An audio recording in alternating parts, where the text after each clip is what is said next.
Bonjour à vous, là où vous me suivez. C'est Prince encore, c'est moi.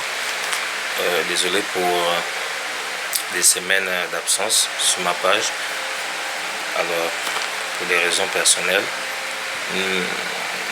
j'ai annoncé de parler sur le sujet de l'école de la vie. Je le ferai. Mais retenez, comme vous le savez tous, la vie est une école. Et c'est la véritable école même. Voilà, avant l'instauration, n'est-ce pas, de l'éducation parentale, n'est-ce pas, scolaire, etc. Mais la vie en général est réellement une école. Et lorsque on ne comprend pas, n'est-ce pas, lorsque un être humain, quelle que soit sa race, quelle que soit sa croyance ou sa spiritualité, excusez-moi, donc quelle que soit sa race ou sa spiritualité, cet être humain-là sera confronté aux réalités de la vie. Donc la vie, j'entends par la vie, la nature. Voilà, l'homme pense souvent contrôler la nature et contrôler son environnement. Il le fait le plus souvent bien, mais à la base, au fond, il n'est pas maître de cette vie-là ou de cette nature. Voilà, donc du coup, la vie, n'est-ce pas, quand on vit au monde, nous serons confrontés naturellement à certaines situations dans le but de nous faire grandir, dans le but de nous amener dans une autre dimension, dans le but d'agrandir notre compréhension du monde, ou encore enrichir notre expérience terrestre, parce que nous sommes là juste des passages, nous ne sommes pas là, nous ne sommes pas là éternellement. Voilà. Donc, et dans cette vie-là, puisque la religion a pris tellement de place dans nos vies, dans notre manière dans notre comportement, dans notre société, ça fait en sorte que le monde est rempli vraiment des chrétiens, rempli des musulmans également. J'ai rien contre ces religions-là, mais ça amène les gens, n'est-ce pas, à tout balancer à Dieu ou à Satan. Or, à la base, n'est-ce pas, à la base, pour le peuple par exemple africain, nous, on adorait déjà la nature. Nos ancêtres connaissaient le divin. Ils savaient que le divin s'est caché en eux, s'est caché dans les arbres, s'est caché dans la terre. Ils savaient respecter. On appelle ça comment? La nature. Ils savaient respecter la mère nature. Donc, ça les a menés ça faisait en sorte qu'ils vivaient plus longtemps. Ils avaient des expériences, ils avaient des compréhensions. Et Dieu ou le diable n'était pas forcément au centre de ces choses-là. Donc, il y a des choses qu'on peut attribuer à Dieu ou au diable, comme le disent les religions abrahamiques, mais cependant, ce n'est ni Dieu ni le diable, mais c'est seulement l'effet de la nature. Voilà. Donc, dans la vie, lorsque la vie veut te faire comprendre une leçon, et que toi ou moi, nous ne comprenons pas bien, nous ne pigeons pas rapidement la chose, ce qui va se passer, c'est quoi? C'est que cette vie-là, on va répéter. Voilà. Donc, si je lance un projet, si je lance une activité, ou bien si je lance un projet et que je ne fais que tourner en rond, je ne fais que tourner en rond, ou que tu ne fais que tourner en rond, parfois ce n'est pas les gens autour de nous qui nous voient du mal, parce qu'on doit se dire les vérités. L'être humain est au fond de lui aussi méchant, égoïste et très très jaloux. Donc ce n'est pas un diable imaginaire, mais c'est les hommes qui sont autour de toi, qui ont vu ta naissance, qui ont vu comment tu as grandi. Ces hommes-là, ou bien tes collègues au travail, donc la jalousie va s'instaurer partout où tu vas aller. Et cette jalousie-là pourrait t'amener à perdre peut-être un emploi, à perdre peut-être une opportunité ou autre. Et ce ne serait pas l'effet du diable ou que c'est Dieu qui te met à l'épreuve. Non, c'est un être humain ou ce sont des êtres humains qui t'ont piégé. Voilà. Donc, on peut dire aussi qu'il y a des moments, mais tout cela, c'est toujours, toutes ces choses-là constituent toujours une école de la vie. C'est toujours l'école. Nous sommes toujours à l'école. Malgré ces situations-là, nous sommes toujours, n'est-ce pas, à l'école de qui? De la vie. Nous sommes toujours à l'école de la vie. Donc, c'est ça. Donc, l'école de la vie, c'est ça. Maintenant, et la vie nous enseigne, la vie nous élève. Maintenant, il y a d'autres cas.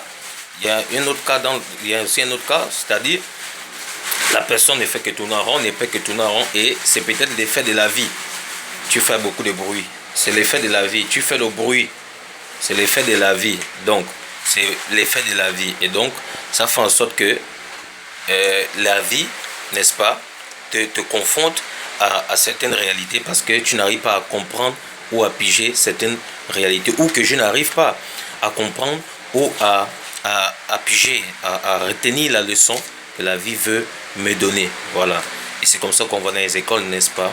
Les écoles, les établissements scolaires. Lorsque un élève ne comprend pas la leçon, n'est-ce pas? Il redouble. Il ne comprend pas ses leçons. Il va redoubler. Il va redoubler. Maintenant, l'échec est sur une échelle de 1 à 10. On dira que l'échec est au niveau à 7 sur 10. Ça repose sur l'élève. Maintenant, les autres trois points-là, les autres trois responsabilités-là vont se partager entre les parents. Les responsabilités peut-être des parents. L'enseignant qui n'est pas peut-être efficace au niveau de la transmission des connaissances. Et troisièmement, sont les fréquentations de l'enfant. Mais la plus grande partie de ces difficultés repose sur l'enfant lui-même. Donc l'élève en question, c'est ça. Donc voilà, je vais détailler ces choses-là lors d'une autre vidéo. Essayer d'éclaircir ces choses parce que la vie est vraiment une école. Il y a des personnes qui sont intelligentes dans les écoles scolaires, universités, autres, donc le mode éducatif qu'on a actuellement dans nos sociétés, mais il y a d'autres aussi qui sont, n'est-ce pas, intelligents dans la vie. Donc il y a deux types de personnes sur qui marchent sur la terre, mais il y a aussi des personnes qui sont en même temps intelligentes dans la vie et intelligentes dans leur cursus scolaire. Voilà, donc c'est un peu ça que je vais détailler, je vais ouvrir ces choses-là prochainement et je vais détailler ces choses-là prochainement, montrer aux gens que non, voilà, la vie est vraiment une école. La vie est vraiment une école. Et la réussite qu'on parle, la réussite, j'ai réussi dans la vie, j'ai réussi dans la vie. Pour moi, hein, ça c'est mon point de vue, la réussite est basée sur des objectifs que l'on se fixe. Donc si j'ai un objectif et si j'atteins mon objectif, en ce moment je dirais que j'ai réussi. En ce moment je vais dire que j'ai réussi parce que je vais dire que j'ai réussi parce que j'ai atteint mon objectif, quoi. Donc, une personne qui n'a pas d'objectif, qui n'a pas de but à atteindre dans la vie, et je ne comprends pas comment est fondée cette personne. Mais en tout cas, chaque être humain a des objectifs. Et pour moi, pour mon point de vue, mon point de vue, c'est que la réussite est basée sur nos objectifs. Donc, à chaque fois que j'atteins mon objectif, j'ai réussi. Et maintenant, et même lorsque je suis en train de courir vers cet objectif-là, je suis toujours dans la réussite.